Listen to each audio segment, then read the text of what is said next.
Well, let's switch and talk about, your journey in the business. At what point did you know you wanted to become a professional wrestler? I don't think there was anything else that I ever wanted to do. Honestly, I can't recall. I don't remember wanting to be a doctor or a lawyer or a firefighter and all that stuff. I was always like, I got to be a wrestler.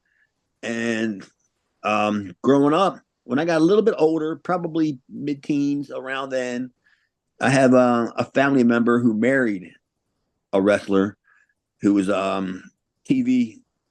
They call them enhancement guys, but they're jabronis. Because I was one, so I'm not afraid to use the word jabroni when referring to themselves. I was a job guy. And Barry Hardy, you probably heard of Barry Hardy.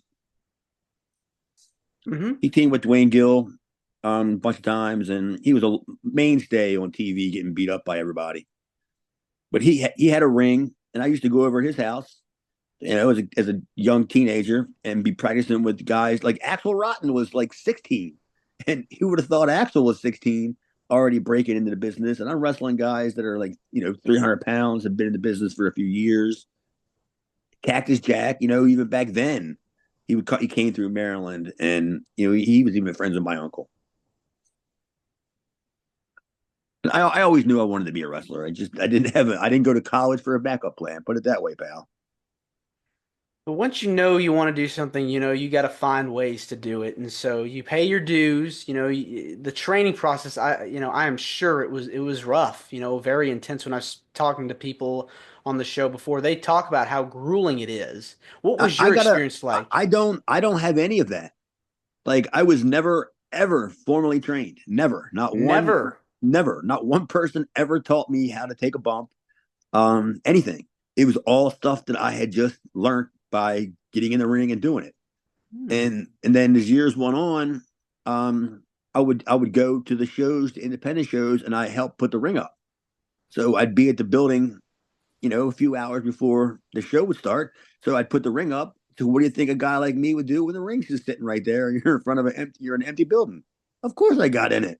I learned how to run the ropes, how not to run the ropes, and that kind of stuff. Was there anybody that at least worked with you in the beginning to guide you along? If I had to pick somebody in particular, it was probably Axel, because he was only, I would say, about, like, he had been wrestling for a couple of years, because but really he hadn't really done anything, but he had just gotten back, I think, from Dallas around 91, somewhere around the time period. ECW wasn't even really started yet, hadn't even started. So like independents were, there just wasn't much like going on. It was hard. It was really, really hard to find work in like 90, 91, 92, like that era. But we found it, and then Maryland is still going strong today. What was anything that Axel said to you while you were just learning the business that you still apply to today? Um, well, I mean, you probably heard it before, especially if you talk to somebody like a Bo James or somebody out there. It's keep your mouth shut and keep your ears open. Hmm. Hmm. That's it. And unfortunately, I'm kind of a CM Punk in that aspect, where I really don't keep my mouth shut a whole lot, and it has kind of gotten my way a few times, but sometimes it hasn't. Sometimes I spoke up and people saw it my way and said, okay, maybe this guy's got a point or something. But when it came to like ECW, there was no, I didn't say nothing. You know what I mean? There was no like, hey, but what if? There was nope. I just went out there and did whatever was written down for me. So you got in, learning how to put the ropes up and being a part of ring crew. You're learning the essentials, the basics. Let's talk about some of the places where you've wrestled. Any particular favorite towns that you got to work in? But I probably, if you want to go back and look, pinpoint it, I would say 1995 into 96 was probably my favorite era, because at that point the independents were a dying thing. Vince had pretty much came in, bought everything. The independents were dying. And at that point, I always wanted to work for Memphis, work for Lawler. And I got a job where I was fortunate enough that my father was the boss, so I worked. I had privileged hours, but I saved up about 10 grand and saved up 10 grand. Had a car. Just one day, I just called um, Lawler at well Randy Hales. I just called Randy Hales out of the blue and just said, "Look, this is who I am. This is what I do. I'm interested in coming to work for you. I know I ain't gonna get paid a lot of money, so I'm bringing money." That and I ended up. He gave me Burt Prentice's number, and so I called Burt, and I had already worked for Burt when I came down to hang out with Ian Rotten before when he was living in Louisville.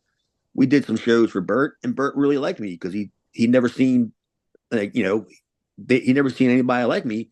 Basically, an independent Sabu, but I was in like Arkansas, Alabama. You know what I mean? In Arkansas and places like that where he thought it was just like, what is this guy doing? Flips and all this other stuff.